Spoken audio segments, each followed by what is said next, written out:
ಅರ್ಜುನ ಕೃಷ್ಣ ಸಂವಾದದಲ್ಲಿ ಬರ್ತದೆ. ಏ ಅರ್ಜುನ, ನಾನು ನೀನು ಈ ಹಿಂದೆ ಬಹಳಷ್ಟು ಯೋನಿಗಳಲ್ಲಿ ಹುಟ್ಟಿದ್ದೆವು, ಬಹಳಷ್ಟು ಶರೀರಗಳನ್ನು ಧಾರಣೆ ಮಾಡಿದ್ದೆವು, ನಿನಗೆಲ್ಲ ಮರ್ತೋಗಿದೆ, ಆದರೆ ನನ್ನ ಎಲ್ಲ ಹಿಂದಿನ ಜನ್ಮಗಳು ನನಗೆ ಜ್ಞಾಪಕ ಇದೆ ಅಂತ.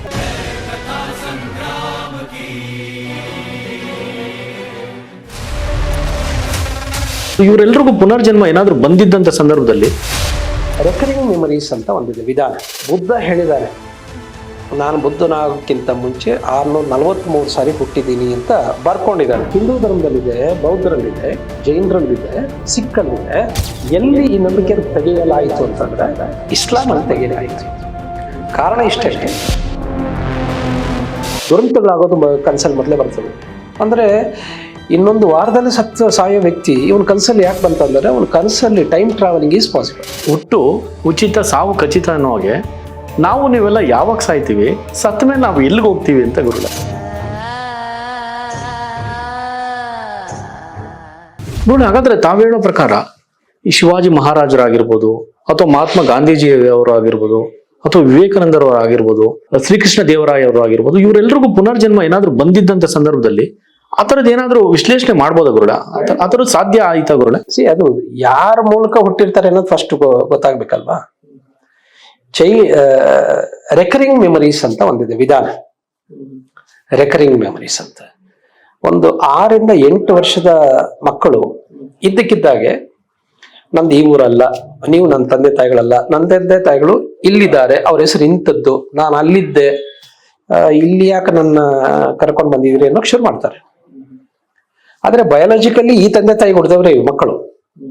ಆದ್ರೆ ನೆನಪುಗಳು ಜಾಗೃತ ಆದಾಗ ಅವರು ಇವ್ರನ್ನ ಒಪ್ಕೊಳ್ಳೋದಿಲ್ಲ ತಂದೆ ತಾಯಿ ಅಂತ, ನಾ ಅಲ್ಲಿಗೆ ಹೋಗ್ಬೇಕು ಅಂತ. ಹಂಗೊಂದು ಸಾರಿ ಕರ್ಕೊಂಡು ಹೋದಾಗ ಅಲ್ಲೇ ಇದ್ದಂತ ಉದಾಹರಣೆಗಳು ಇಂಡಿಯಾದಲ್ಲೇ ಬೇಕಷ್ಟು ಜನ ಇದೆ. ಅವ್ರು ವಾಪಸ್ ಬರದೆ ಇವರೇ ತಂದೆ ತಾಯಿಗಳು ಅಂತ.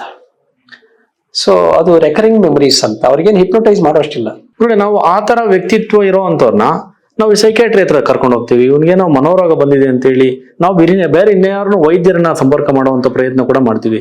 ಯಾಕೆ ಈ ಪ್ರಶ್ನೆ ಕೇಳಿದೆ ಅಂದ್ರೆ, ನಮ್ಮ ಸುತ್ತಲೂ ಕೂಡ ಈ ತರ ಸಮಸ್ಯೆ ಇರುವಂತವ್ರು ಇದಾರಲ್ಲ ಗುರುಗಳೇ, ನಾವು ಅದನ್ನ ಜಡ್ಜ್ ಮಾಡ್ತೀವಿ, ಇವನಿಗೆ ಮನೋರೋಗ ಇದೆ ಅಂತೇಳಿ. ಸೊ ತಾವು ಅದನ್ನ ಯಾವ ರೀತಿ ಹ್ಯಾಂಡಲ್? ಮನೋರೋಗ ಬೇರೆ. ಆ ಒಂದು 6 ವರ್ಷದ ಹುಡುಗ, ನಾನು ಹೇಳದ್ನಲ್ಲ, ಶಾಂತಿ ದೇವಿ, ಈಗ ಆಕೆ ಮನೋರೋಗಿ ಅಂತ ಹೇಳಕ್ಕಾಗತ್ತಾ?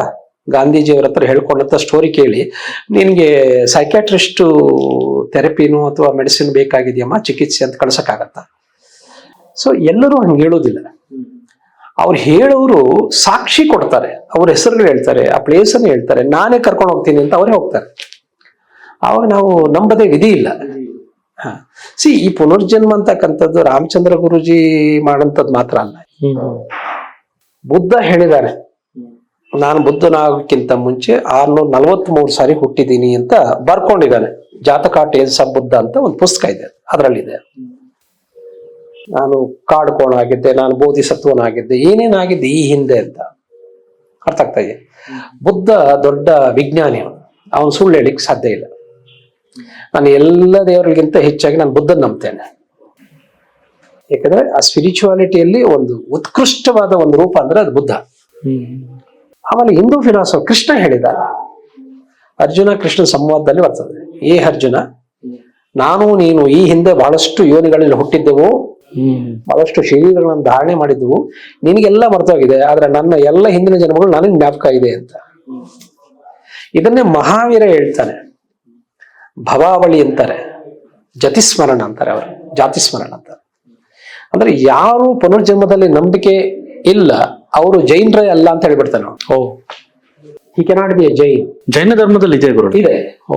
ಓಕೆ, ಆಯ್ತಾ.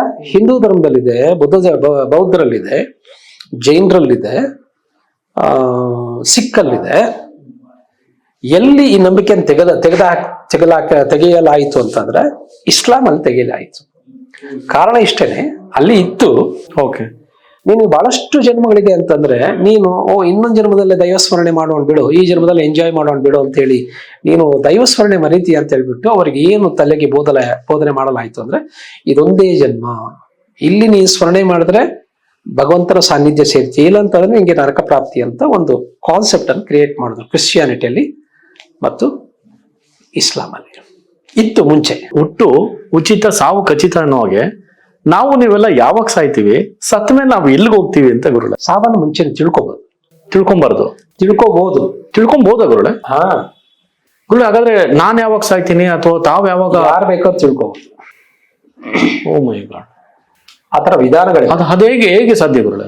ಅದನ್ನು ಮೋಡಿ ಅಂತ ತಾವು ಹೇಳ್ಬೋದು ಅಥವಾ ವಿಜ್ಞಾನ ಅಂತ ತಾವು ಪ್ರತಿಪಾದನೆ ಮಾಡ್ತೀರ ಗುರುಳೆ? ಇಲ್ಲ, ವಿಜ್ಞಾನ ಅದು. ಓ ಮೈ, ಟೈಮ್ ಟ್ರಾವೆಲಿಂಗ್ ಅಂತ ಒಂದು ಟೆಕ್ನಿಕ್ ಇದೆ. ಓಕೆ ಗುರುಳೆ. ಈಗ ನಾನು ಹೇಳೋದು ಜನಸಾಮಾನ್ಯರ ಗಮನಕ್ಕೆ ಬರ್ತದೆ. ನಾ ಹೇಳಿದ್ಮೇಲೆ ನಮ್ ಕೆಲವು ಸಾರಿ ಕನಸಲ್ಲಿ ಯಾರೋ ಸಾಯುವುದು ಕನಸಲ್ಲಿ ಬಂದಿರ್ತದೆ. ಬೆಳಗ್ಗೆ ಎದ್ದು ನೋಡಿದ್ರೆ ಕನಸಲ್ಲಿ ಬಂದಿರೋನು ಇನ್ನೂ ಬದುಕಿರ್ತಾನೆ. ಆದ್ರೆ ಒಂದು ವಾರವೋ 15 ದಿವಸ ಕಳೆದ ಮೇಲೆ ಆ ವ್ಯಕ್ತಿ ಸತ್ತಿರ್ತಾನೆ. ಈ ಅನುಭವ ನೀವು 10 ಜನರಲ್ಲಿ ಒಬ್ಬರಿಗೆ ಅನುಭವ ಆಗಿರ್ತದೆ. ಹೌದು ಗುರುಳೆ. ನನ್ನ ಕನಸಲ್ಲಿ ಮೊದಲೇ ಬಂದಿತ್ತು. ದುರಂತಗಳಾಗೋದು ಕನಸಲ್ಲಿ ಮೊದಲೇ ಬರ್ತದೆ. ಅಂದ್ರೆ ಇನ್ನೊಂದು ವಾರದಲ್ಲಿ ಸಾಯೋ ವ್ಯಕ್ತಿ ಇವನ್ ಕನಸಲ್ಲಿ ಯಾಕೆ ಬಂತಂದ್ರೆ ಅವನ ಕನಸಲ್ಲಿ time travelling is possible. Conscious wakeful state ಅಲ್ಲಿ ಟೈಮ್ ಟ್ರಾವೆಲಿಂಗ್ ಆಗೋದಿಲ್ಲ. ಕಾಲಾತೀತ ಮನಸ್ಸು, ಕಾಲಬಾಧಿತ ಮನಸ್ಸು ಅಂತ ಎರಡಿದೆ. ಕಾಲಾತೀತ ಮನಸ್ಸು ಒಳ ಮನಸ್ಸು, ಕಾಲಬಾಧಿತ ಮನಸ್ಸು ಹೊರ ಮನಸ್ಸು. ಹೊರ ಮನಸ್ಸಿಗೆ ನಾಳೆ ಕಡೆ ಹೋಗ್ಬಿಟ್ಟು ಅಲ್ಲಿ ಏನ್ ನಡೀತದೆ ಅಂತ ನೋಡೋ ಸಾಮರ್ಥ್ಯ ಇಲ್ಲ. ಅದ್ರ ನಿದ್ರೆಯಲ್ಲಿ ಎಲ್ಲರೂ ಟ್ರಾನ್ಸಲ್ ಇರೋದ್ರಿಂದ, ಆಲ್ಫಾ ಸ್ಟೇಟ್ ಅಲ್ಲಿ ಇರೋದ್ರಿಂದ ನಮ್ಮ ಕಾನ್ಶಿಯಸ್ನೆಸ್ ಮುಂದಕ್ಕೆ ಹೋಗುತ್ತೆ, ಹಿಂದಕ್ಕೆ ಹೋಗುತ್ತೆ. ಅದಕ್ಕೆ ನಮಗೆ ವಿಚಿತ್ರವಾದ ಕನಸುಗಳು ಬರ್ತವೆ. ಯಾವುದು ಇದುವರೆಗೂ ನನ್ನ ಲೈಫಲ್ಲಿ ನೋಡಿ ಇಲ್ಲದೆ ಇರುವ ಸ್ಥಳಗಳು ಬರ್ಬೋದು ಕನಸಲ್ಲಿ. ದೇವಸ್ಥಾನ ಬರ್ಬೋದು, ವ್ಯಕ್ತಿಗಳು ಬರ್ಬೋದು, ಘಟನೆಗಳು ಬರ್ಬೋದು. ಇದು ಯಾಕೆ ನಮಗೆ ಅಸಂಬದ್ಧ ಅಂತ ಕಾಣುತ್ತೆ ಅಂತಂದ್ರೆ ಅದು ಹಿಂದಿನ ಜನಕ್ಕೆ ಸಂಬಂಧಪಟ್ಟಿತ್ತು ಅಥವಾ ಮುಂದೆ ಆಗ್ತಕ್ಕಂಥ ಘಟನೆಗಳು ಸಂಬಂಧಪಟ್ಟಿತ್ತು. ಓಕೆ, ಸೊ ಹಾಗಾಗಿ ಟೈಮ್ ಟ್ರಾವೆಲಿಂಗ್ ಈಸ್ ಪಾಸಿಬಲ್. ನಾವೇನ್ ಮಾಡ್ತೀವಿ, ಅದು ಕನಸಲ್ಲಿ ಬರೋದು. ಅದು ನಾವು ಆ ಕನಸನ್ನು ಆರ್ಟಿಫಿಷಿಯಲ್ ಕ್ರಿಯೇಟ್ ಮಾಡ್ತೀವಿ. ಆ ಕ್ರಿಯೇಟ್ ಮಾಡೋದಕ್ಕೆ ಆರ್ಟಿಫಿಷಿಯಲ್ ಸೊಮ್ನಾಂಬುಲಿಸ್ಟಿಕ್ ಟೆಕ್ನಿಕ್ ಅಂತ ಒಂದಿದೆ. ಟೆಕ್ನಿಕ್ ಇದೆ. ಇದೇನು ಯಾವುದು ಜಾದು ಮೋಡಿ ಅಲ್ಲ, ಟೆಕ್ನಿಕ್ ಇದೆ. ಆರ್ಟಿಫಿಷಿಯಲ್ ಸೊಮ್ನಾಂಬುಲಿಸ್ಟಿಕ್ ಸ್ಟೇಟ್ ಅನ್ನು ಕ್ರಿಯೇಟ್ ಮಾಡಬಹುದು. ಕನ್ನಡದಲ್ಲಿ ಹೇಳೋದಾದ್ರೆ ಕೃತಕ ನಿದ್ರಾವಸ್ಥೆ. ನಮ್ಗೆ ರಾತ್ರಿ ಹೊತ್ತು ಸಹಜ ನಿದ್ರಾವಸ್ಥೆಗೆ ಹೋಗ್ತೀವಿ ನಾವು. ಆ ನಿದ್ರೆಯಲ್ಲಿ REM and non REM sleep ಇದೆ. ರೆಮ್ ಸ್ಲೀಪ್ ಅಲ್ಲಿ ಟೈಮ್ ಟ್ರಾವೆಲಿಂಗ್ ಈಸ್ ಪಾಸಿಬಲ್. ಕಾಲದಲ್ಲಿ ಮುಂದೆ ಹೋಗಿ ಏನ್ ನಡೀತದೆ ಅಂತ ವೀರಬ್ರಹ್ಮೇಂದ್ರ ಸ್ವಾಮಿಗಳು ಕಾಲಜ್ಞಾನ ಗ್ರಂಥದಲ್ಲಿ ಬರೆದಿದ್ದಾರೆ. ಕೈವಾರ್ ನಾರಾಯಣಪ್ಪನವ್ರು ಬರೆದಿದ್ದಾರೆ. ನಾಸ್ಟ್ರಾಡಮಸ್ಸು ಜಗಜ್ಜನಿತ. ಈಗ ಎಷ್ಟೋ ಜನ ಕಾಲಜ್ಞಾನವನ್ನು ಹೇಳ್ತಾರೆ, ಪ್ರೆಡಿಕ್ಟ್ ಮಾಡ್ತಾರೆ. ಕಾರಣಿಕ ಅಂತ ಒಬ್ಬ ಜಾತ್ರೆಯಲ್ಲಿ ಮರ ಹಾಕ್ಬಿಟ್ಟು ಈ ವರ್ಷದಲ್ಲಿ ಮಳೆ ಆಗ್ತದೆ, ಬೆಳೆ ಆಗ್ತದೆ ಅಂತ ಅವನು ಕೂಡ ತಂದೆ ಆದಂತ ವಿಧಾನದಲ್ಲಿ ಹೇಳ್ತಾರೆ. ಹಾಗೆ ಹೇಳುವ ಗದ್ದಿಗೆಗಳು ಬೇಕಷ್ಟಿದೆ. ಹಂಗೆ ಹೇಳ್ತಾರೆ. ಯಾವ ಆಧಾರದ ಮೇಲೆ ಹೇಳ್ತಾರೆ? ಆ ಗದ್ದಿಗೆಯಲ್ಲಿ ಯಾರೋ ಹಿಂದೆ ತಪಸ್ವಿಗಳು ಬರೆದಿಟ್ಟಿದ್ದಾರೆ, ಇನ್ ಮುಂದೆ ಹಿಂಗೆ ಆಗ್ತದೆ, ಇಂತಹ ವ್ಯಕ್ತಿಗಳು ಇಂತಹ ಕಾಲಮಾನದಲ್ಲಿ ಸಾಯ್ತಾರೆ, ಈ ಸಾರಿ ಕ್ಷಾಮ ಬರುತ್ತೆ. ಹೆಂಗ್ ಬರ್ದಿಟ್ರು ಅವರು? Time travelling. ಇದು ರಾಮಚಂದ್ರ ಗುರುಜಿ ಮಾತ್ರ ಹೇಳ್ತಾರೆ ಅಂತಂದ್ರೆ ಅದು ಏನೋ ಜಾದುನೋ ಪವಾಡನೋ ಅಂತ ಆಗುತ್ತೆ. ಎಷ್ಟೋ ಜನ ಇದನ್ನ ಹೇಳಿದ್ದಾರೆ, ನಾನು ಅದನ್ನ ದಿವಸ ನೋಡ್ತಿರ್ತೀನಿ. ಗುರುಳೆ, ಆ ಮೂಲಕ ತಿಳ್ಕೊಂಬೋದ ಗುರುಳೆ? ಅಂದ್ರೆ ಟೈಮ್ ಟ್ರಾವೆಲ್ ಮೂಲಕ ನಮ್ಮ ಸಾವಿನ ದಿನಾಂಕವನ್ನ ನಾವು ನೋಡಬಹುದಾ? ನಮ್ಮ ಸಾವನ್ನಷ್ಟೇ ಅಲ್ಲ, ನಮ್ಮ ಭವಿಷ್ಯವನ್ನ. ಈಗ ನಾವು ಭವಿಷ್ಯ ತೋರಿಸ್ಬೇಕಾದ್ರೆ ಎಲ್ಲಿಗೆ ಹೋಗ್ತೀವಿ? ಜ್ಯೋತಿಷ್ಯ ಹೇಳೋರ ಹತ್ರ. ಜ್ಯೋತಿಷ್ಯ ಹತ್ರ ಹೋಗ್ತೀವಿ ಗುರುಳೆ. ಹೌದು ಗುರುಳೆ. ಅವ್ರು ಹೇಳುವುದು ಕುಂಡಲಿ ಆಧಾರದ ಮೇಲೆ, ಗ್ರಹಗತಿಗಳ ಆಧಾರದ ಮೇಲೆ. ಅದು ನಿಜ ಆಗಿರ್ಬೋದು, ನಿಜ ಆಗದೇನೂ ಇರ್ಬೋದು. ಎಷ್ಟೋ ಸಾರಿ ನಿಮಗೆ ಅಪಮೃತ್ಯು ಇದೆ ಅಂತ ಹೇಳ್ಬಿಡ್ತಾರೆ ಅವ್ರು. ಆಗ ಹೇಳಿದವ್ರು ಇನ್ನೂ ಬದುಕಿರ್ತಾರೆ. ಅದು ಎಷ್ಟೋ ಸಾರಿ ನಿಜ ಆಗ್ಬೋದು, ಆಗದೇನೂ ಇರ್ಬೋದು. ಯಾಕಂದ್ರೆ ಆ ಜ್ಯೋತಿಷಿ ನೋಡ್ಲಿಲ್ಲ ಒಳಗಡೆಯಿಂದ, ಅವನು ಗ್ರಹಗತಿಗಳ ಆಧಾರದ ಮೇಲೆ ಪ್ರೆಡಿಕ್ಟ್ ಮಾಡಿದ್ದ. ಇಲ್ಲಿ ನಾನು ಹೇಳ್ತಿರ್ತಕ್ಕಂಥದ್ದು, ನಮ್ಮ ಕ್ಲಾಸಿಗೆ ಬರ್ತಾರೆ ಒಂದ್ 80 ಜನ ಕ್ಲಾಸಲ್ಲಿ ಇದ್ರೆ ಖಚಿತವಾಗಿ 10 ರಿಂದ 12 ಜನ ಅವ್ರ ಸಾವನ್ನ ಅವರೇ ನೋಡ್ತಾರೆ. ಎಲ್ಲಿ ಸಾಯ್ತೀನಿ, ಯಾವ ಕಾರಣಕ್ಕಾಗಿ ಸಾಯ್ತೀನಿ, ಆ ಸ್ಥಳ ಯಾವುದು, ಸಮಯ ಯಾವುದು, ಇಸ್ವಿ ಯಾವುದು, ಮಂತ್ ಯಾವುದು, ಟೈಮ್ ಏನು, ಕಾಸ್ ಆಫ್ ಡೆತ್ ಎಲ್ಲ ಹೇಳ್ತಾರೆ. ಹೇಗ್ ಸಾಧ್ಯ ಗುರು? ಯಾಕೆ ಹೇಳ್ಬೇಕು ಅದನ್ನ? ಫಸ್ಟ್ ಆಫ್ ಆಲ್, ಈಗ ಯಾರು ಕೂಡ, ಈಗ ನಾನಾದ್ರೂ ಕೂಡ ನಾನು 100 ವರ್ಷ ಬದುಕ್ತೀನಿ ಅಂತಾನೆ ಆಸೆ ಇರ್ತದೆ. ಆದ್ರೆ ಹೀಗೆ ಹೇಳೋರು ಅಪಮೃತ್ಯು ಅಂದ್ರೆ 28ರಲ್ಲಿ ತೀರ್ಕೊಳ್ತೀನಿ, 39ರಲ್ಲಿ ತೀರ್ಕೊಳ್ತೀನಿ, ಅದ್ ಬಹಳ ಹತ್ತಿರದ ದಿನಾಂಕಗಳನ್ನು ಹೇಳ್ತಾರೆ.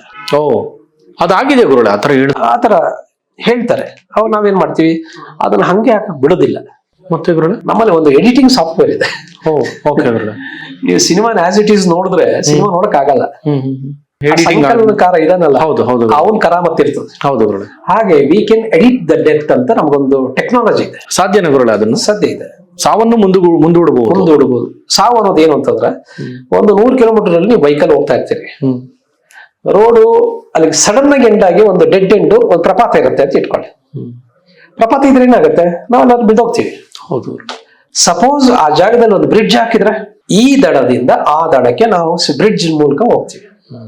ಹಾಗೆ ಸ್ಪಿರಿಚುವಾಲಿಟಿಯಲ್ಲಿ ಒಂದು ಬ್ರಿಡ್ಜ್ ಟೆಕ್ನಿಕ್ ಅಂತ ರಹಸ್ಯವನ್ನ ಭಗವಂತ ಕೊಟ್ಟಿದ್ದಾನೆ, ರಿವೀಲ್ ಮಾಡಿದ್ದಾನೆ. ನಾವೇ ಇನ್ವೆಂಟ್ ಮಾಡಿದ್ದಲ್ಲ, ಭಗವಂತ ರಿವೀಲ್ ಮಾಡ್ತಾನೆ ಎಲ್ಲ.